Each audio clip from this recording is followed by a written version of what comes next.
Well, here we are, Thoughts from the Office, Redneck Pride Outdoors. Ending of the trapping season's coming down. Nice warm day. I'm in a short sleeve shirt. March 3rd, I believe it is. And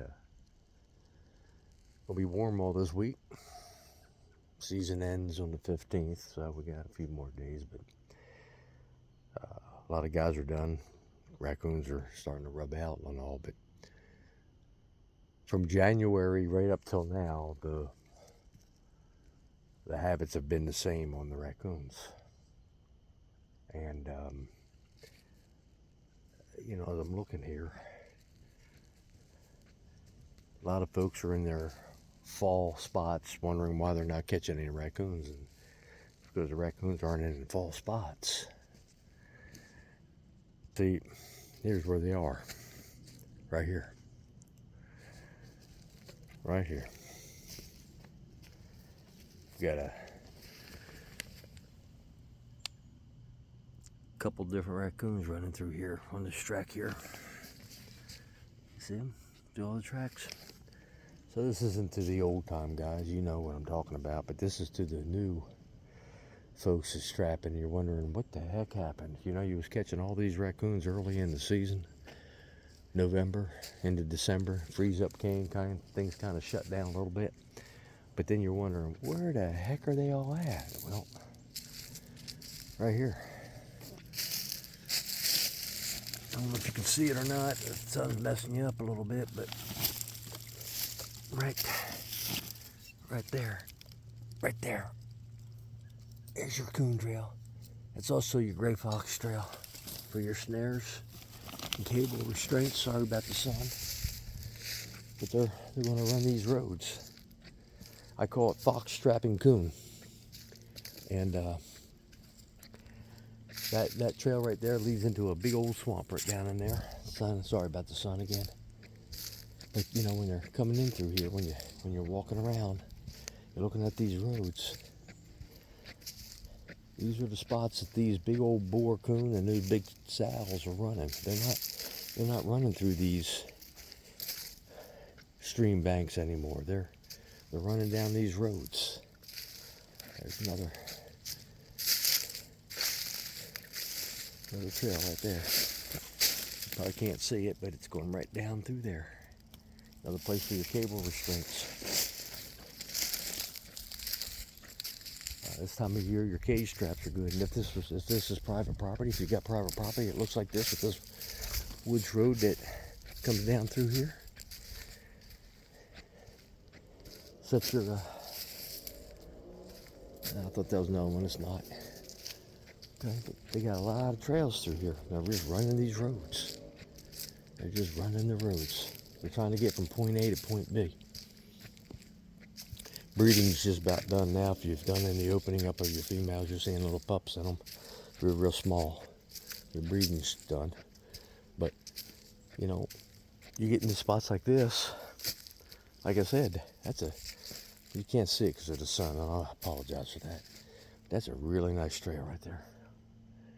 All right, you got the raccoon tracks right here, where they're running down through here.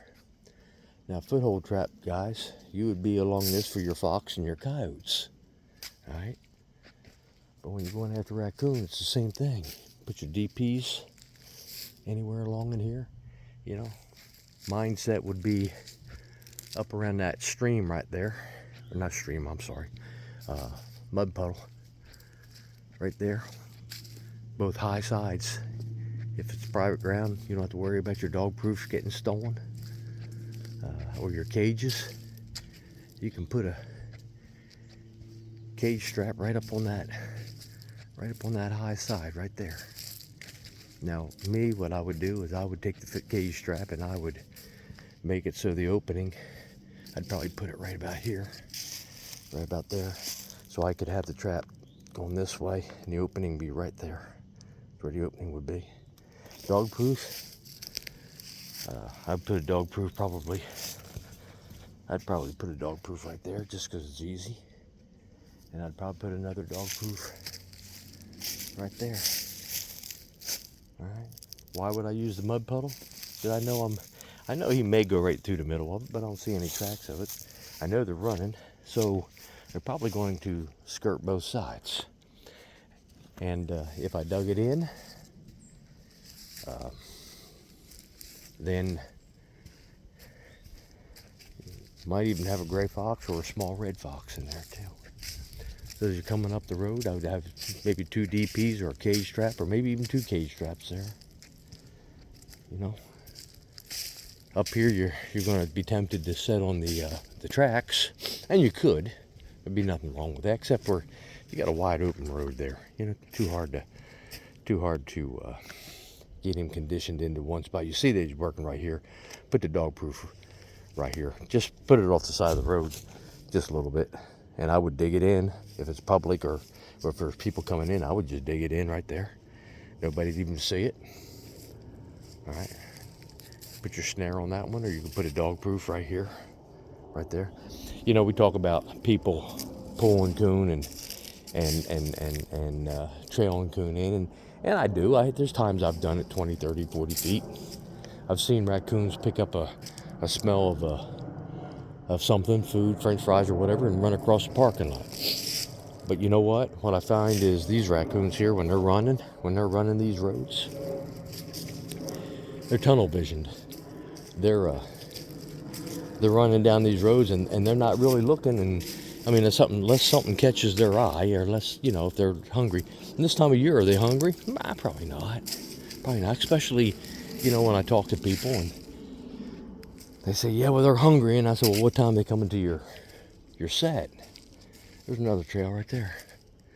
Right there. Again, I apologize for the sun, but right there. Gray fox and red fox and raccoon. So you had a cable restraint set right there. Now we're talking about New Jersey trappers right now. Yeah, if you got foot traps, you know what to do with them. We can't use foot traps here in New Jersey. Well, son of a gun. Talking about tracks. There you go. There's a gray fox right there. Gray fox track right there. Huh. See, when you're out here this time of year, trapping season's just about done. You don't have to catch animals, but this is the time this is the time you use to find out what you're looking for. Getting back to the trailing sense, yeah, you can trail coon 30, 40 yards. I got stuff that can do it, but I don't take a chance. I think about how far can I always pull a coon without worries. That's usually 3 to 5 feet. Okay, I've seen 10 feet, they just veer off. I've seen all kinds of stuff. So, yes, can I? Yeah, I can. But you know what? I don't. Why? Because I can find spots like this that I don't have to pull. Another good spot. We know that gray fox track was right back there.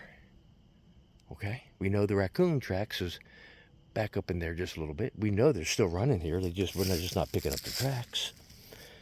Here you go. There you go, right there. There you got a squirrel track right there. There's a squirrel track. That looks like raccoon right there. That looks like it could be raccoon right there. I can't tell, it's kind of washed out.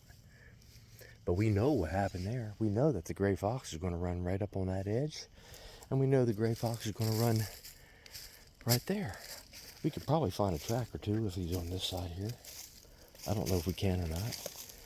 We had some heavy rain last night. Well, here we go.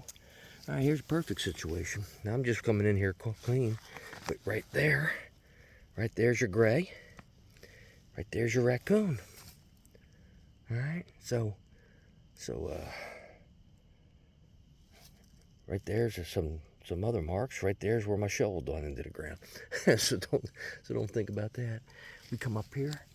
Got a few more raccoon tracks right there. Right there, see it? This gray fox that was right here, he's probably right, that might be him right there. So anyway, you could put a cable restraint right there if you wanted to. But you know what? It's easier just to take a doggone dog proof and dig it in right under this bush right here. Just dig it in so nobody can see it. Same thing with over there. Just dig it in. Put it so right their nose hits the smell. Got more tracks right here. They're all squirrel. They look like squirrel. That could be a mink right there, though, but I'm not for certain. Could be. Probably a squirrel, though. A lot of sign here. This is the area that I have a test site back up in there and been videoing a couple of gray foxes coming in, a couple of raccoons and deer. So, you know, there's another thing is now's the time to get your deer minerals out. I use Deer Stuff 1, which is a mineral, and then we put Deer Stuff 2 still on that time. That's the dry attractant. And these foxes and these raccoons are just like, they're just pulled to it like crazy. A lot of guys even use our Bear Stuff for this time of year to see where the gray foxes and the red foxes and the coyotes and raccoons are. They love that Bear Stuff. Brian Flowers, I don't know if you're seeing the raccoons hit your Bear Stuff up there in Maine or not. But, you know, again, apologize for the sun. A lot of stuff. You got a field right up here. Okay.